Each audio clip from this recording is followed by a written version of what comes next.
Affinity by Haken. Not Haken. Love the name a lot more, but I've been saying it wrong for a long time. Still love it. We'll still use it as a joke. Affinity. 3 years after the release of the monumental album The Mountain, which is seen by so many as a transformative experience. For many, it was their first taste of the Haken universe, the first taste of their mythos, and now Affinity is sort of their official christening with a brand new album coming out while they've been a fan. The Mountain was the album that was able to transform many minds to believe that this band is among the crop of the next great wave of progressive groups that are out there. So what does Affinity have to really do to really prove itself?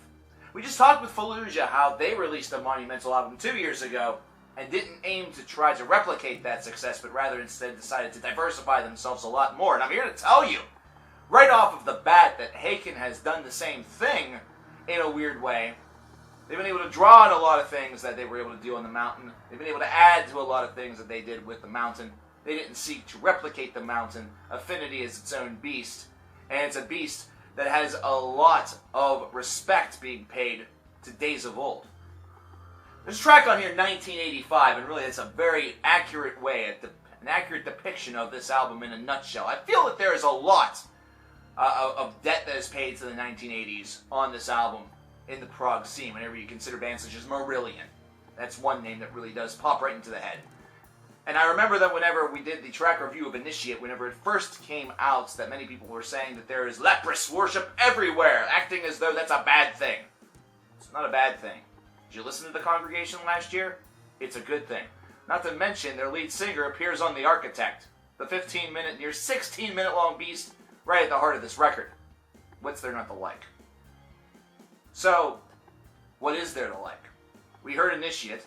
A lot of people felt that it was a little simplistic, that they still had a lot to prove, that it wasn't going to be in the same vein as The Mountain, that Haken couldn't turn the same trick twice. Did you listen to 1985 directly after that? Holy crap. Mainly because this is a song that feels like it is draped, it's dripping with that 1980s charm, and it's not even necessarily from the prog-verse, it's from the rock-verse as well. Whenever you consider some of the music that was coming out during that moment, listen to this introduction and try to tell anybody that you know that this doesn't have a type of influence that is right there. That is right in that same wheelhouse. And this song is one of a couple of different epics that this album is able to boast. This one, 9 minutes and 8 seconds, it surges its way through and really offers a great and terrific throwback charm, something that is sometimes hinted at with individual tracks on records by any band. But this is one that feels like they took it all the way, that they decided that they were going to truly take their sound and morph it and almost present an updated version of those classic days of progressive rock and those early days of progressive metal. Because it has tunes of each, it has hints of each, it has some heavy facets within it that give it that prog metal exterior. But on the interior, whenever you get really deep down into it, these guys have a prog rock simpler side that is very, very well constructed and a force to be reckoned with as well. I like laps. I like the placement of laps at track number 4. It's not even 5 minutes in length after the epic 9.5-minute long 1985, and it precedes the near 16-minute long The Architect. I like the fact that they placed that break there, and it gave them the opportunity to do a little bit more along the lines of shredding, if you want to call it shredding for Haken. It's something that is a very nice, a little break in between massive songs. But whenever you get to The Architect, whenever you get to the opening cuts, the opening moments of this track, there is a literal sensibility to this term that is actually kind of incredible and exceptionally subtle. You'll notice it after I say it and you listen to the song again. But consider what an architect does and consider what a builder does. Consider how a musician is almost the architect of their craft and how they lay down building blocks in order to construct a building, whether it be a skyscraper or whether it be a log cabin, and how a foundation is first placed, and then a floor, and then everything else atop of it. At the opening sections of this song, you can hear that literal building process, and as the building process is going higher up the neck of the guitar. You can almost expect or almost picture the 1980s with the skyscrapers going up. This literal structure is now going higher and higher until it reaches the peak. It reaches that crescendo point. The song hits the crescendo point, and we get started with the overall track itself.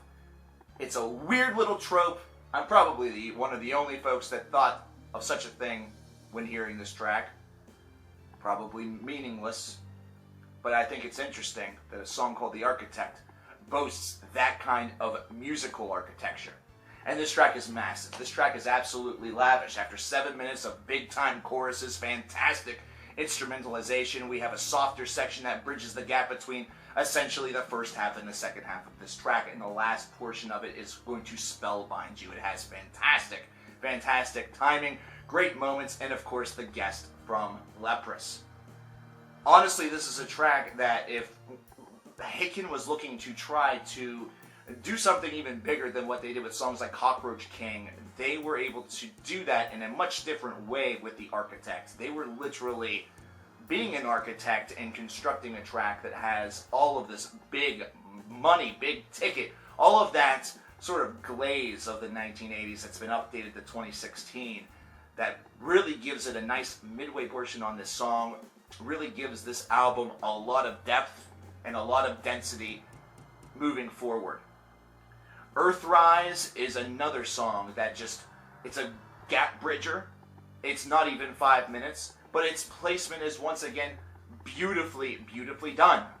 You have to really admire the way in which this album, how the construction was really accomplished whenever it came to building this track listing, to build this set, because it was done with a lot of sensibility in mind. It was done with that need, perhaps, for a little bit of a break, for a little bit of yin and yang effect, to have something that's a little bit more aggressive directly after or directly before something that really needs a little bit more space to breathe. They were able to pull that off. Red Giant, another 6-minute track going into the endless knot of 5 and 50 seconds. Two great tracks that they were able to lead into Bound by Gravity. And really, a lot of people are going to talk about The Architect. A lot of folks will also mention 1985 as great moments on this disc, but I look at Bound by Gravity, I look at this finale, I look at this soft melody, I take a look at this very emotionally driven track, one that has a lot more rooted in that emotional side, emotionality. I'm inventing words. Call up the Webster, folks. I'm ready for my close-up. But that emotional side of Haken that is showcased on Bound by Gravity is a nice touch.